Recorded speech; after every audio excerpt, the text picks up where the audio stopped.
Nobody knows what the halt on visa interviews means and how long it will last.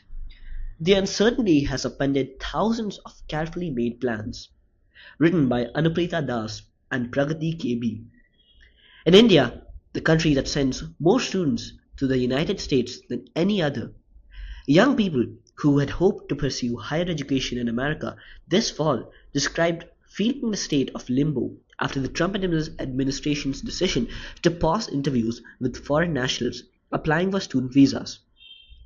Some are scrubbing their feeds, deleting comments and unfollowing accounts after the State Department said that it would screen social media use. Others are exchanging news and information in newly formed encrypted group chats. And some have sought divine aid in visa temples, so called because Hindu devotees say prayers there could provide a greater chance of getting a tourist, study, or work visa. Career counselors have become therapists, and the extended family networks that many Indians have in America, uncles and aunts, who will often help finance the education of a niece or nephew, have set up war rooms online. Other students are revisiting their backup plans or rethinking their academic paths. I have carefully built my profile to be able to get into the top policy programs in the US, said Kaushik Sharma, 28. He called it his dream to study in America, but added that the current environment was making him nervous about applying. I don't want to go there and be in a constant state of fear, he said. He is now considering similar public policy programs at universities in Britain and Singapore, he added. Karan Gupta, a career counselor who coaches around 150 students a year and works with around 60 per 6 per day, said he had been inundated by calls in the past few days. There are students with admission letters who don't know if they'll get a visa appointments, and those in the US worried about their visa status, Gupta said. Then he added that there are those planning to apply to the US universities next year, calling to ask if it's a safe and stable choice. Gupta said he tried to reassure clients that statistically it was unlikely that most students' plans would be upended.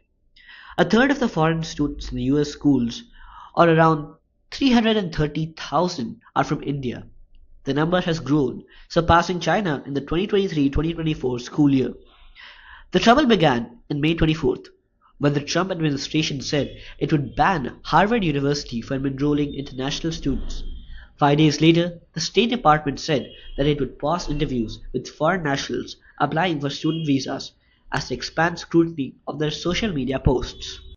Although a judge has blocked the administration's step against Harvard, and the State Department has said that student interviews scheduled before its order would proceed, the recent events have left students, their parents, and career counselors confused and worried.